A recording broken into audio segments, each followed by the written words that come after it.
Hello, this is Mad Cat, the angry egalitarian that discusses this and that. Today is another day of things feminists say, but this time it's towards the honey badgers.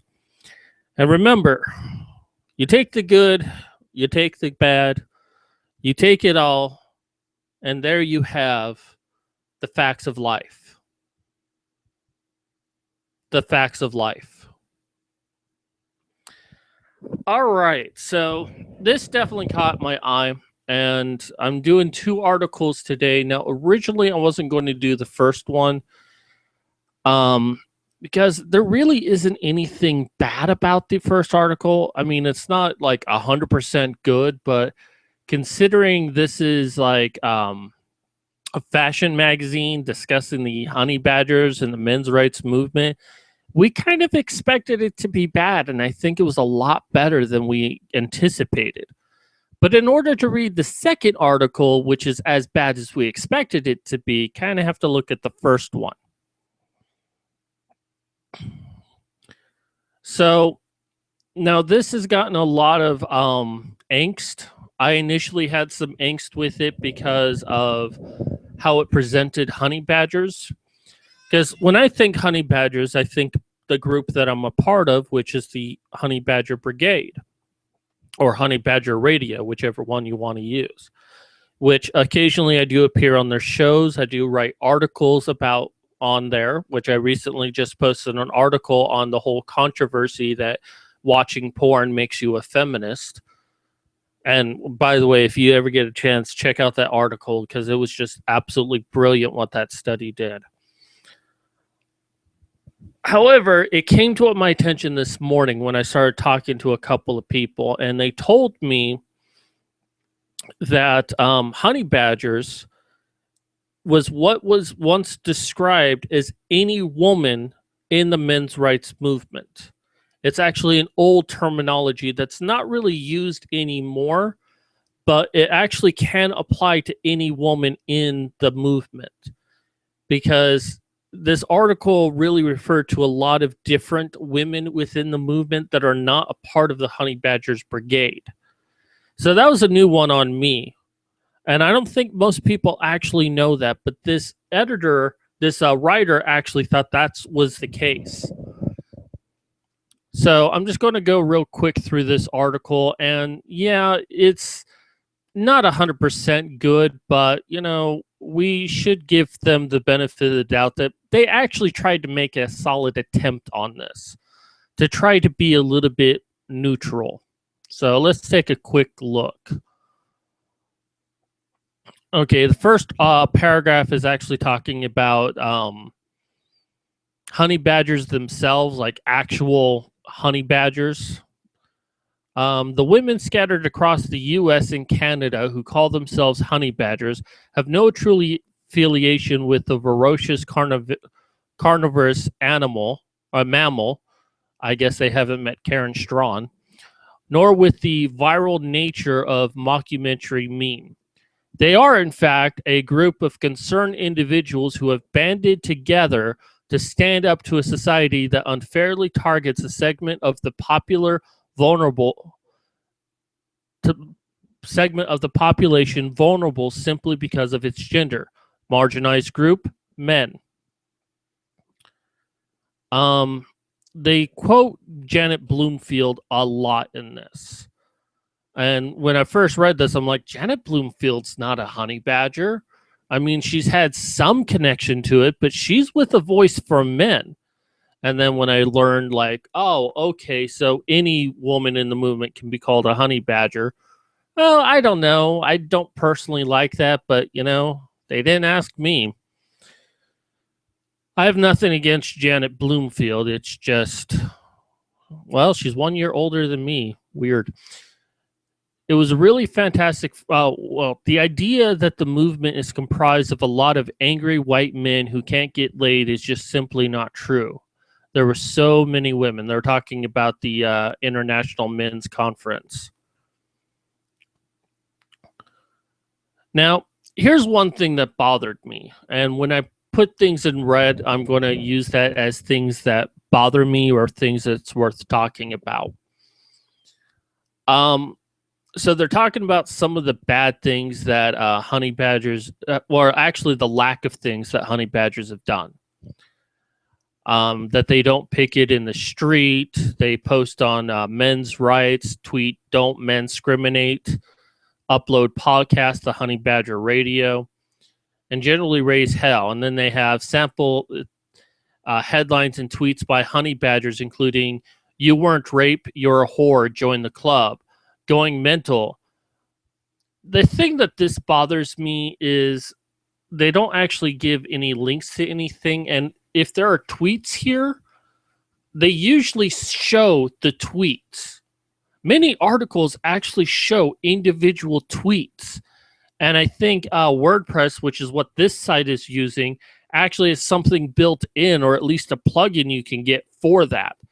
And I just call this laziness right here, that they're trying their hardest not to really show who these people are.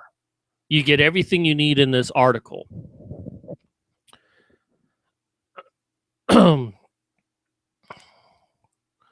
So then they talk about Paul Elam. Now, if this is really the women within the men's rights movement, why are you talking about Paul Elam? I mean, okay. So it goes on to talk about him, and then talks about the Southern Poverty Law Center, which almost everyone is a cult that isn't a special snowflake.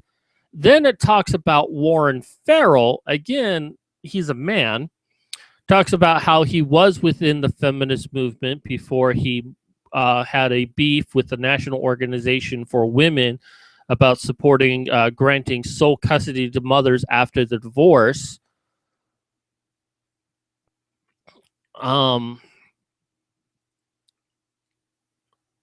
Then here's this part here, which is why the vocal majority of men's movement followers are calling for such actions as the abolishment of the Women Against Women Act, any gender-based affirmative action initiative, and the Duluth model, a program to reduce domestic violence against women. Now, right away, I have a problem with these because it doesn't really go to explain why it is that we want these things taken away. It does a little bit, but it kind of sounds horrible. We want Violence Against Women Act taken away, i.e., anything that helps women only.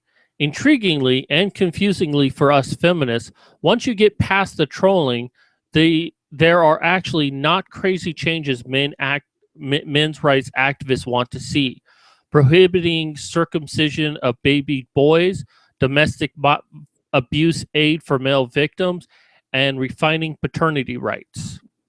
Right, but you didn't really explain why the things up above we don't want. And we actually have legitimate reasons why we don't want these things. If you're now just joining me, if you type anything in the chat, I will try to read it. So, some more bullshit. Goes back to Janet Bloomfield again. Talks about how she feels that there's probably about 10 to 15% of the community of the men's rights that are women.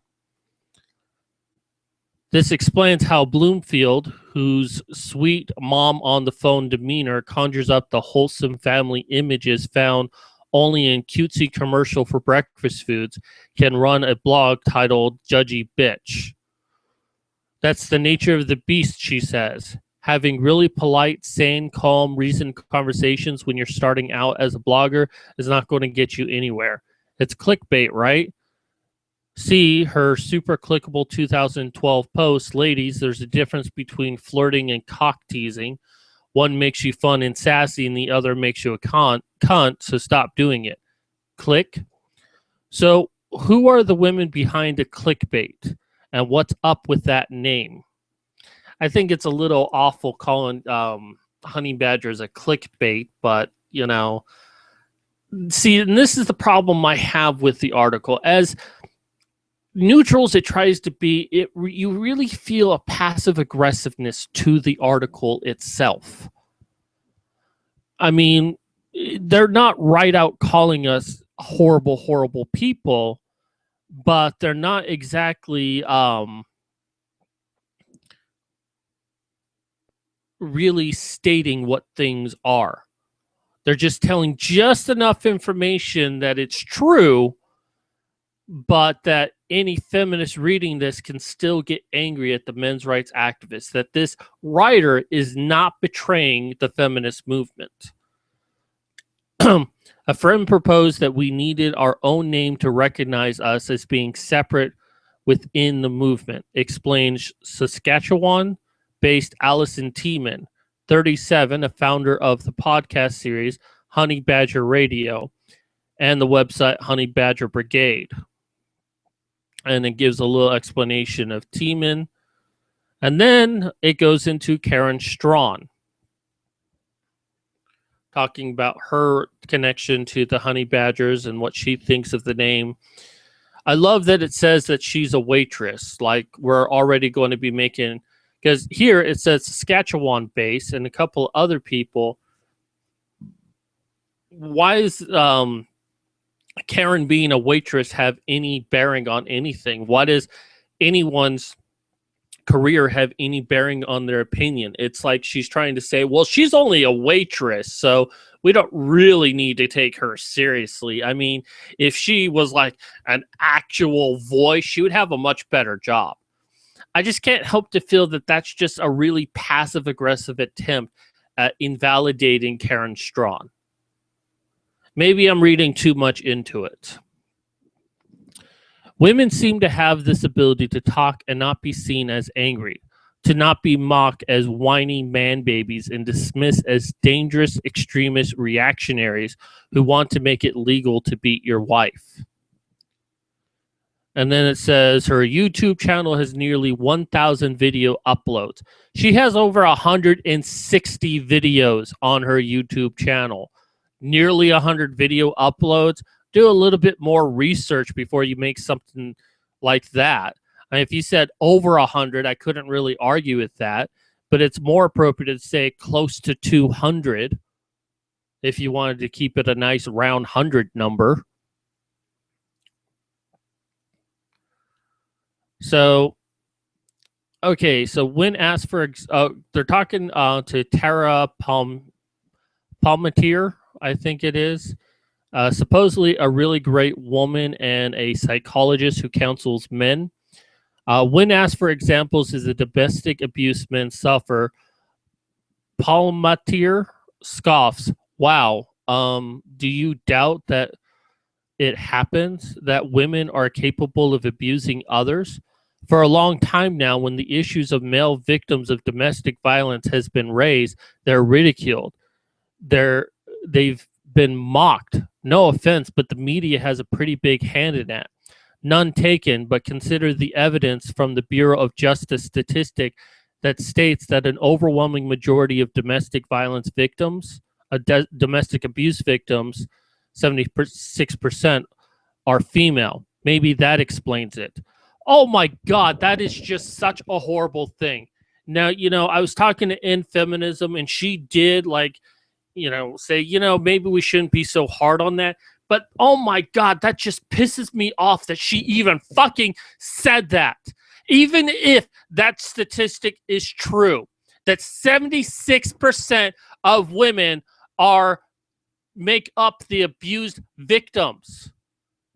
Maybe that explains why people ignore it and ridicule it.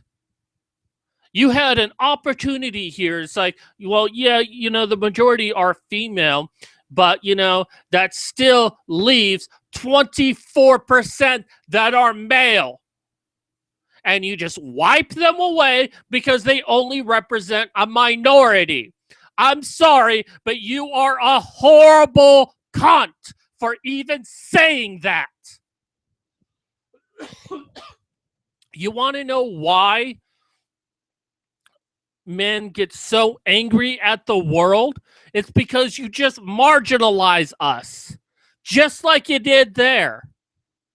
You don't take any blame, you don't take any offense for someone saying that the reason why men are ridiculed is because the media plays a big part in that. Oh, well, no, none taken.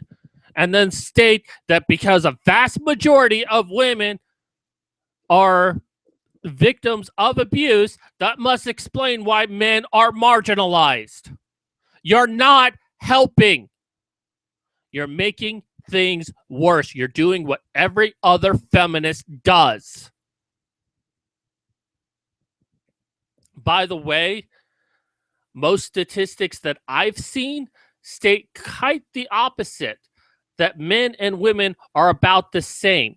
And the reason why the Bureau of Justice Statistics doesn't report that is because men, on average, don't report it, or when they do, they're ridiculed. That's why 76% are female. It's funny how you'll use a government statistic for domestic abuse, but when it comes to rape, oh, that number is wrong. We can't believe what the government says, except when the government paints your narrative. Okay, so that's really the only problem I had with this. But then this talks about rape culture, which kind of pissed me off a little bit, but I won't get into.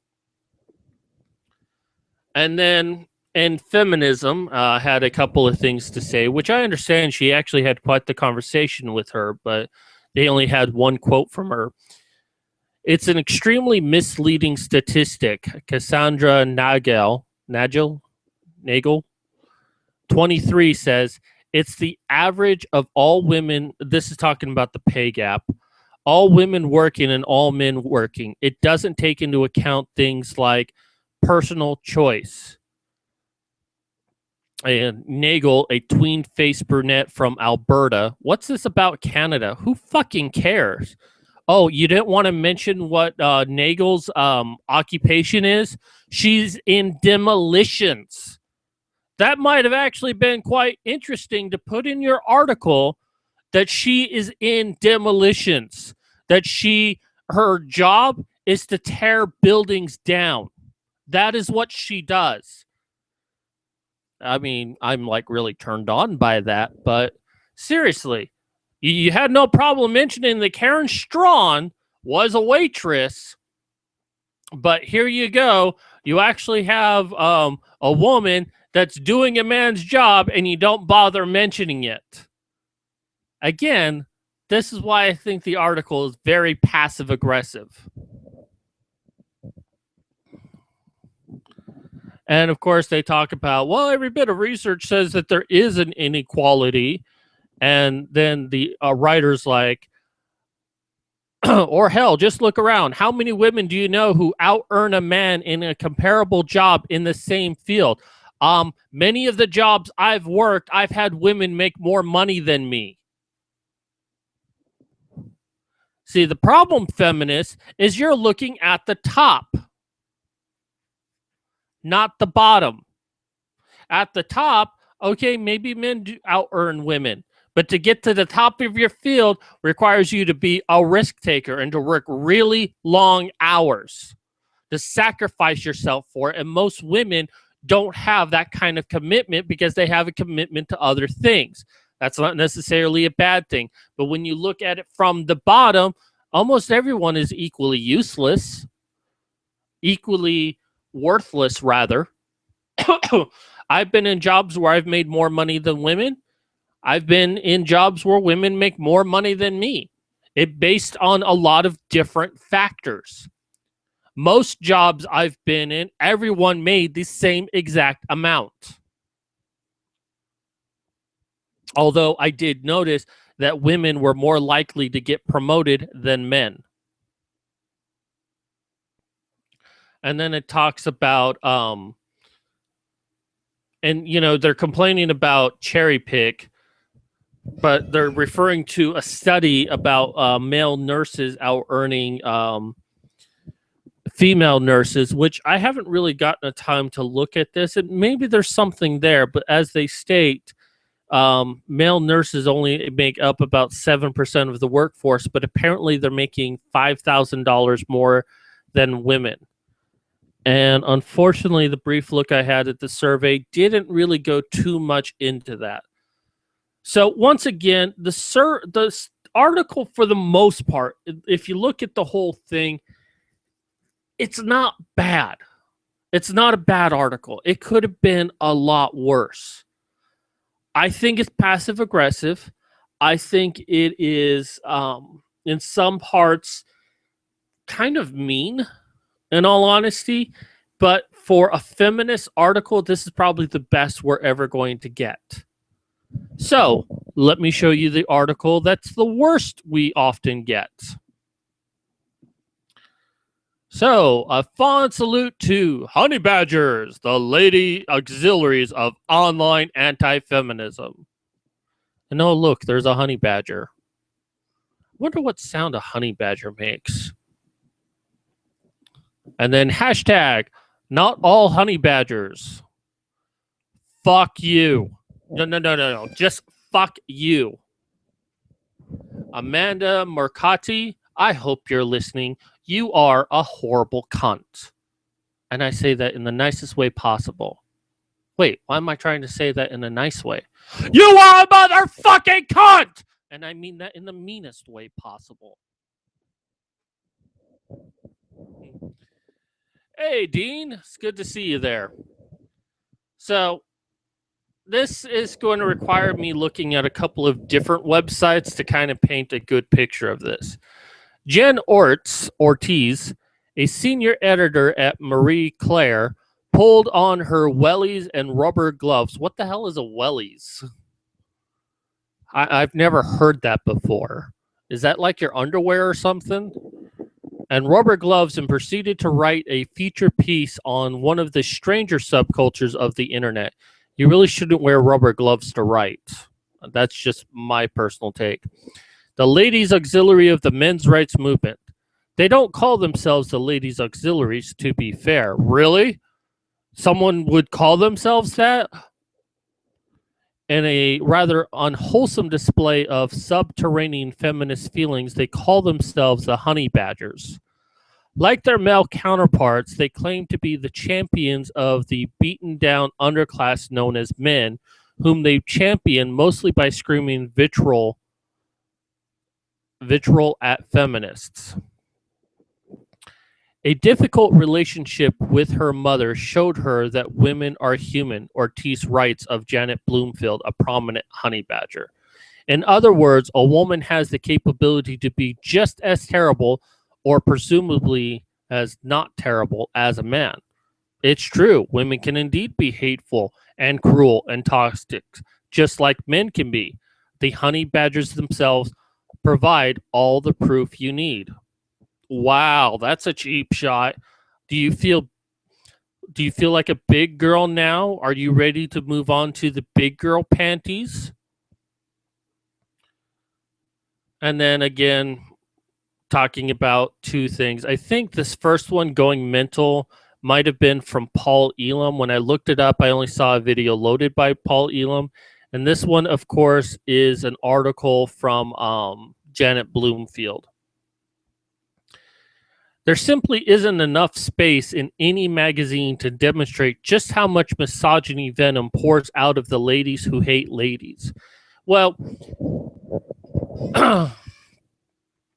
in talking about the Honey Badger Brigade, if those women hated women, how can they be around each other? Think about that for a moment. We have Allison Tiemann, Hannah Wallen, Rachel Edwards, and Karen Strawn. And then on many occasions, you have Anna Cherry. You've had Mercedes Carrera. You've had Liberal Lunacy on there. And now I'm drawing a blank on the other females that have been on there. How can any of these women be in the same vicinity of each other if they hate women? Think before you speak. So then it talks about Karen Strawn, and it makes a couple of quotes. A woman has to be more emotionally stable than 85% of the woman to be as emotionally stable as the average man. I mean, that really, really sounds misogynistic. What did she actually say? Well, it's taken from here. So before I read that, I'm just going to read through this real quick. This was basically Ask Karen Anything.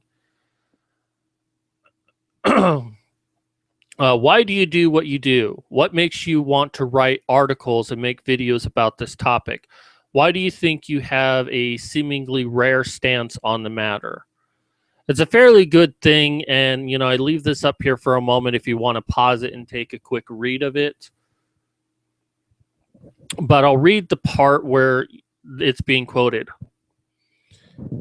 Because what she's talking about in this is just a lot of the things about natural selection and evolution and things that were programmed, and that sex is one of the most things that we need.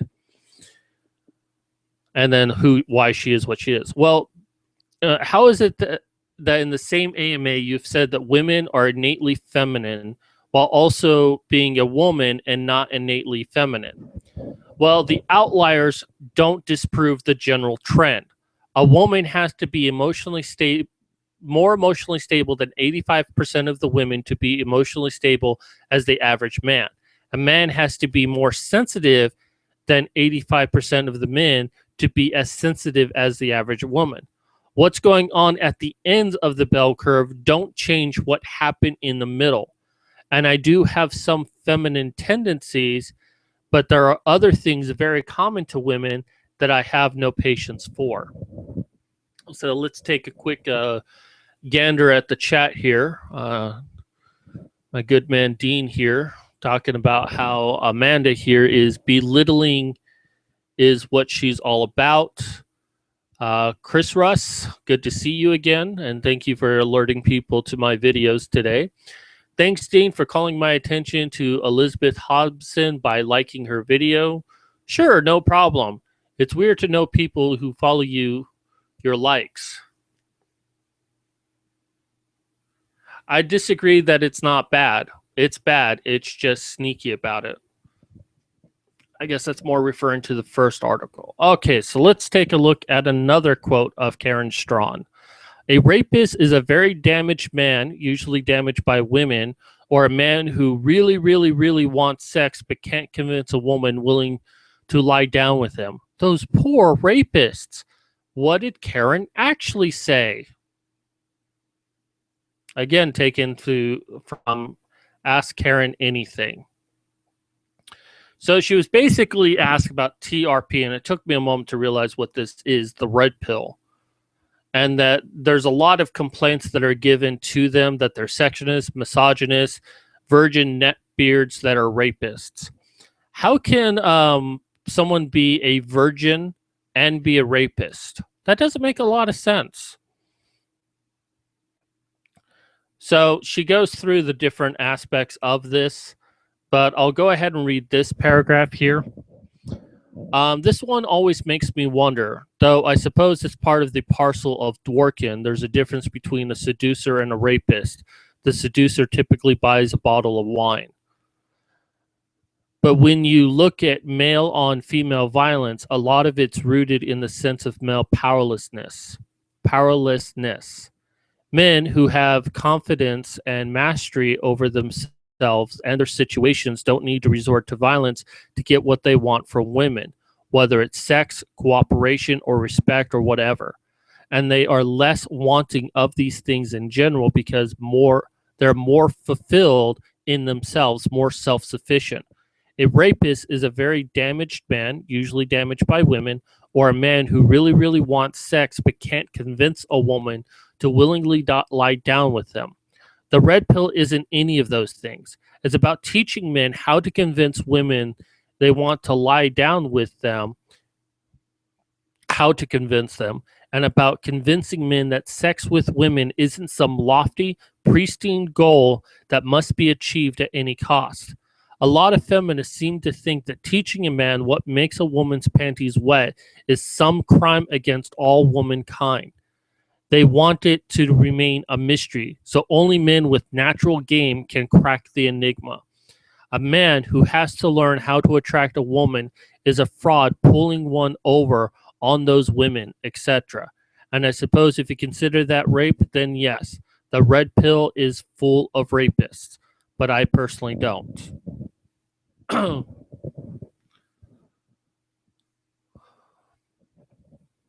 So, yeah. By themselves, these look really bad, but if you actually go and read them, it's quite different. Now, here's another one, and it's a little bit long, so I'm going to tell you, I'm going to actually read the actual thing, which this was a comment from 3 years ago. And of course, hold on, let me find it.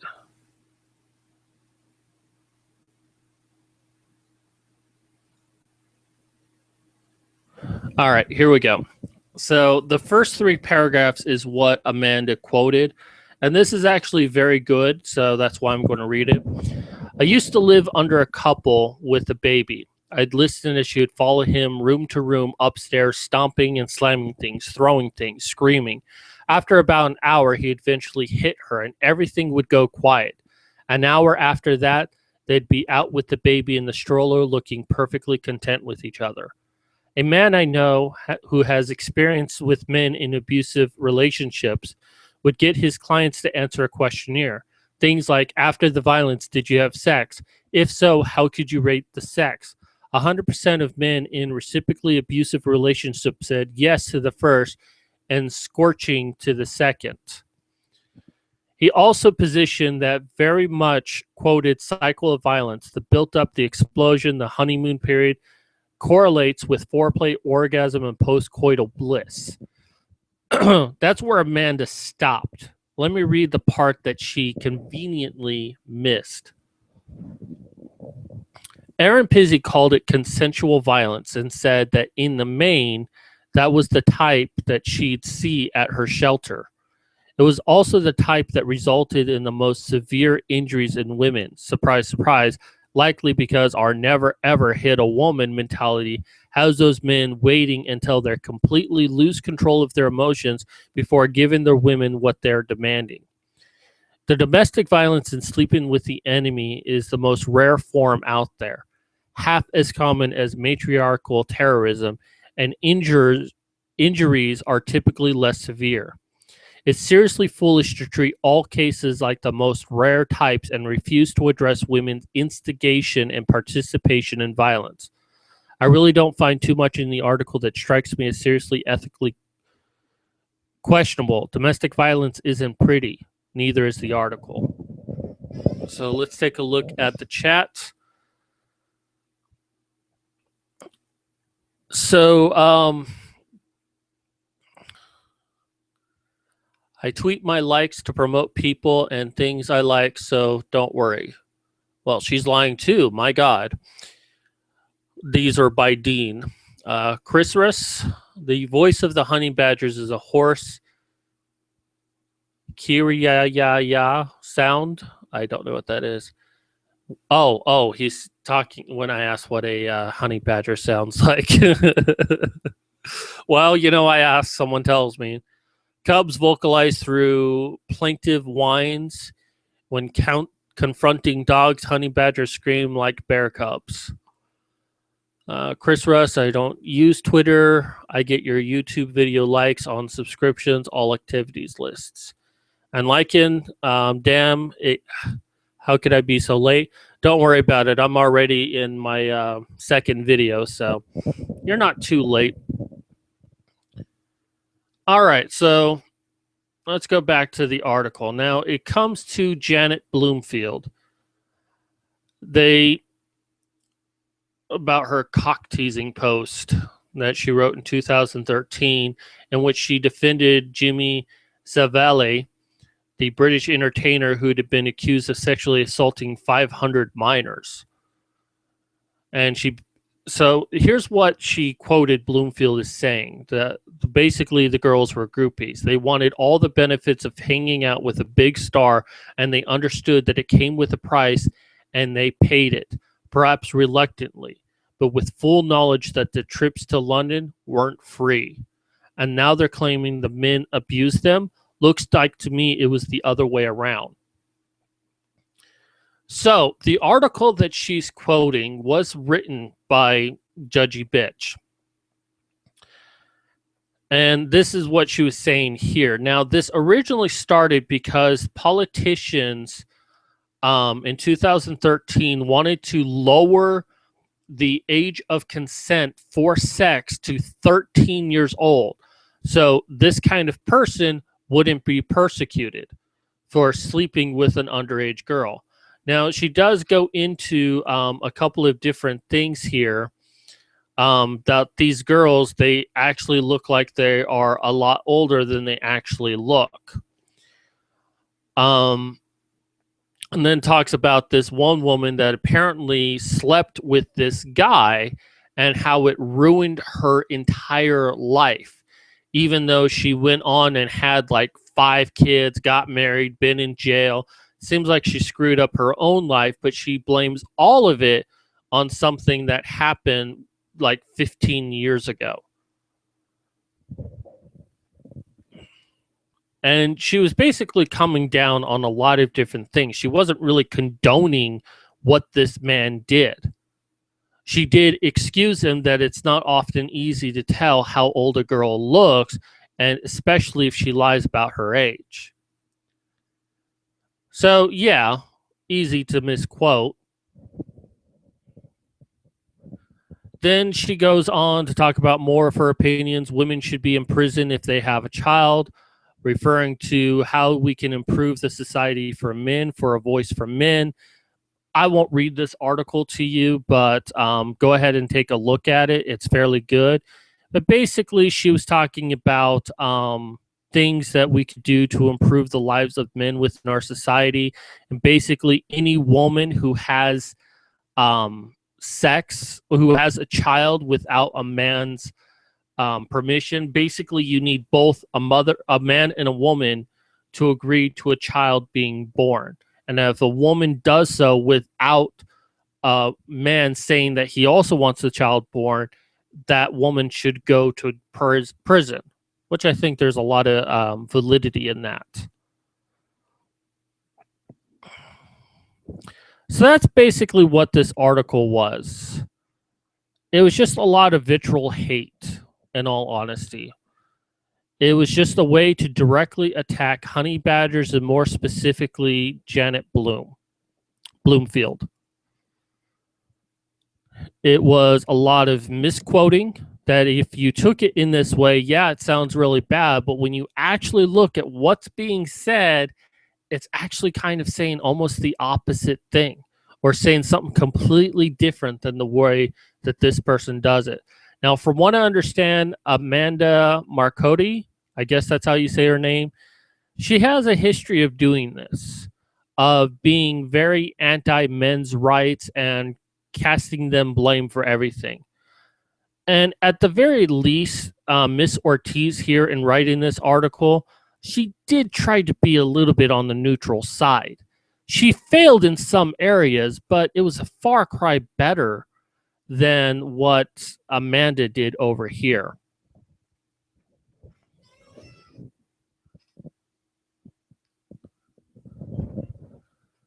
And Dean asks, how does she get away with lying here? Well, it's not like she's under any real integrity here. She gets away with lying because no one really questions her. She is quoting things, but she's only doing it halfway and letting other people kind of take their own opinion, while passively in a different part of the article saying that all honey badgers are misogynist. And if anyone complains, it's like, well, it's just an opinion piece.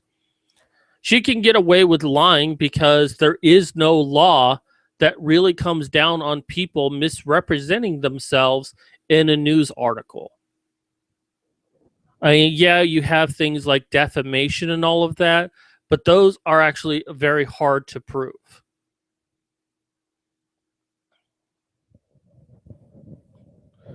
NC Clark, and she makes a good point as well. She writes for Slate. Yeah, Slate doesn't really care as long as they complete the feminist narrative. So that does it here. I guess I'll do one quick thing since I have everyone here because I kind of want to stop after this. So this is just something extra. Famous feminist blames rape on the way victims drink and dress.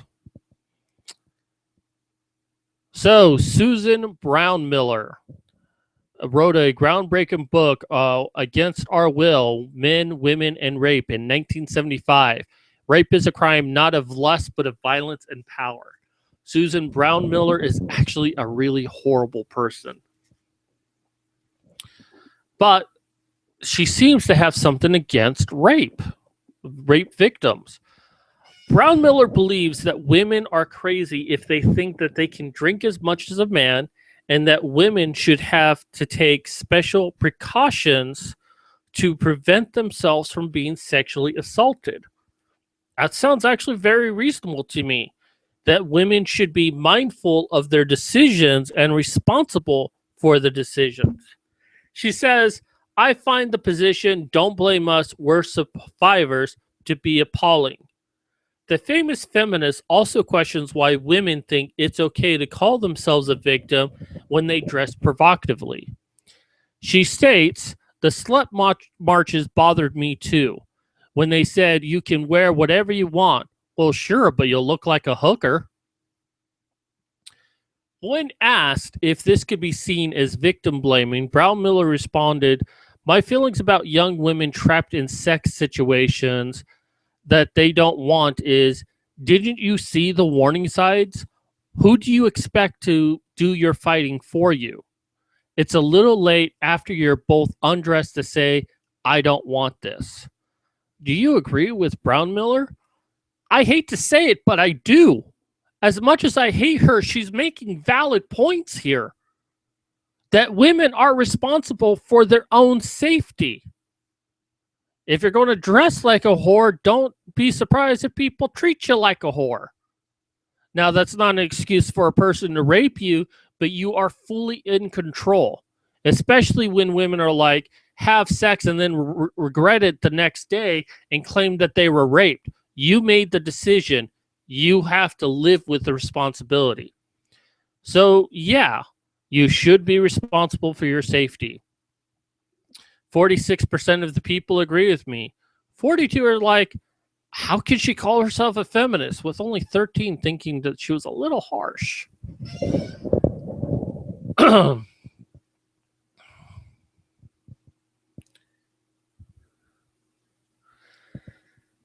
So,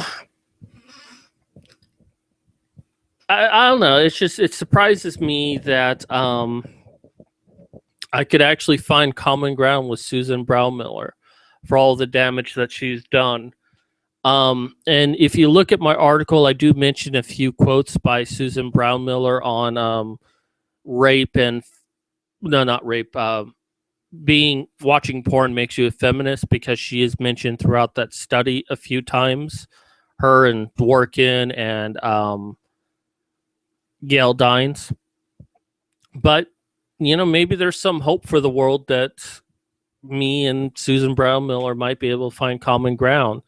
Now, in the comment sections below, people are all bitching about, oh, well, I was raped when I was like 6 years old. Should I have seen the warning signs? And it's like, she's not talking about you. Yeah, this right here. She's talking about people who go to bars and drink. Were you 6 years old and you went to a bar and drank?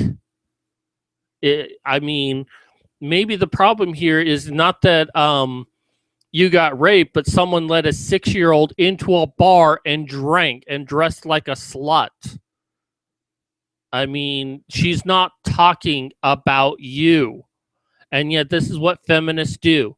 Even if someone has an opinion that is a legitimate opinion, feminists come out of the woodwork and it's like, oh, well, this happened to me, which is completely different. And notice that I use a manly voice for feminists. Completely different from what you're describing, but you're somehow offending me. God, you're so fucking stupid. All right, so let's take a quick look at the chat before I wrap things up today. NC Clark, exactly. It's an opinion piece for Slate. Sad to say, but they don't really have any standards. Like in broadcasting, ringleader Karen Strawn, I'm sure she would appreciate that. He also goes on, he or she, I cannot help but agree with this as well.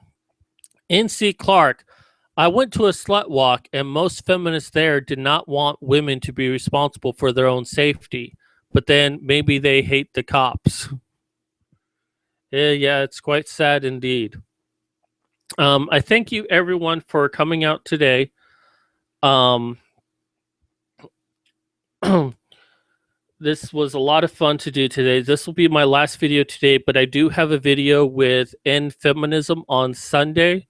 So just check out my channel if you want more details on that. I did release a book.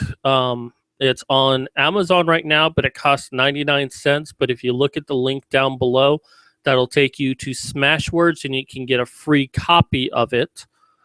Amazon doesn't like when you set things to free. So also, check out my Patreon if you like the things that I'm doing and want to see me do more things. Definitely check that out. Thank you, Lycan, for telling me that you're a male, but I'll probably forget that next time. Apologize ahead of time. But check out my Patreon, and that stuff. My Patreon is going to go for my medical costs.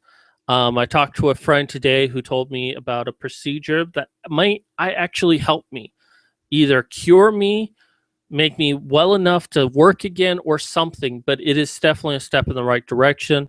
Unfortunately, it's a procedure that costs a lot of money, and it's not covered by insurance programs because insurances see it more as an experimental thing. It's called a quantitative EEG. And yeah, it might be a little bit more on the experimental side right now, but I've tried everything else. I've tried going the natural route, and this is what I need. And I have over 200 followers. If every one of them just donate $1 a month, I could definitely get insurance. I could definitely start getting this testing done. And that kind of testing, whether they could help me or not, it would be enough for me to go to a lawyer and possibly get on Social Security. So, I'm still going to do videos whether you donate or not. And hopefully, if I have enough money left over after doing all of that, I can improve the quality of videos I do. But check out the link down below. I thank everyone for in chat today, and I will check you all later. This is Mad Cat signing out.